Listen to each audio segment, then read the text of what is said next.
Olá, eu sou a doutora Rebeca Heinzen, sou médica mastologista e ginecologista e também voluntária aqui do Grupo Ela.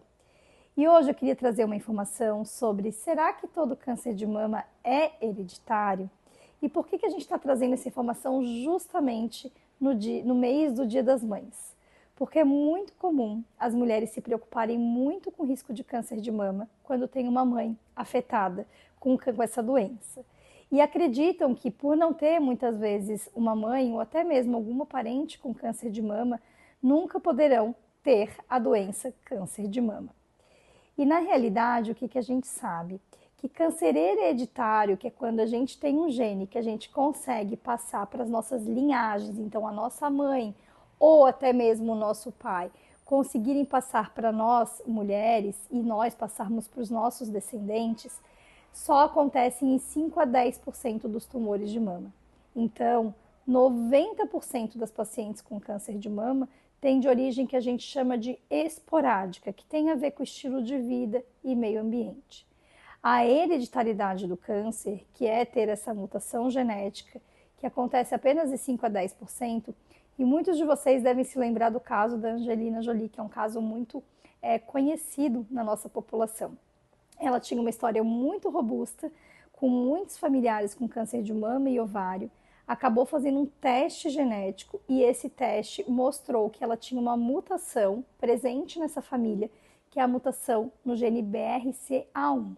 Existem outras mutações que a gente conhece atualmente, mas o que a gente sabe é que ela está presente numa parcela muito pequena da população.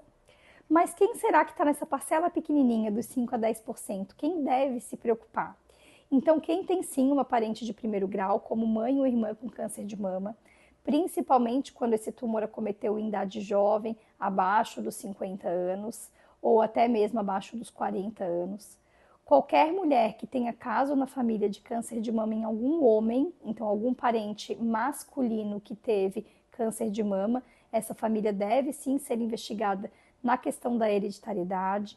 Parentes de primeiro ou segundo grau com câncer de ovário, tumores com uma família com muitos outros tumores, por exemplo, tumores de pâncreas, tumores de próstata e muitas outras pessoas, então mais de um parente com esses tipos de tumores. Pessoas que não conhecem a sua história familiar por algum motivo, né, não conhecem uma parte da família ou a família como um todo. E pessoas que têm na família casos onde apresentaram uma mesma pessoa múltiplos tumores.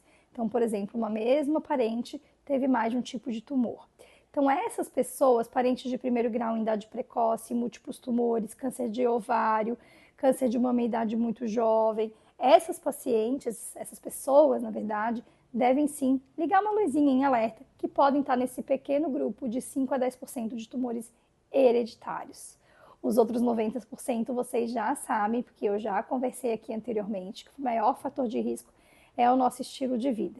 Então, não é porque a gente não tem uma parente de primeiro grau com câncer de mama que a gente não precisa se preocupar em realizar o nosso autoexame, a nossa mamografia, a nossa mudança de estilo de vida e as nossas consultas de rotina.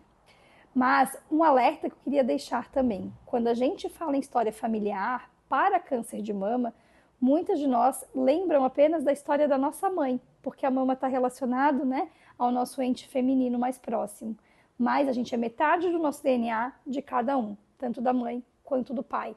Então a história do nosso lado paterno, se a nossa tia teve câncer de mama ovário, se alguma prima, se a nossa avó, também importa.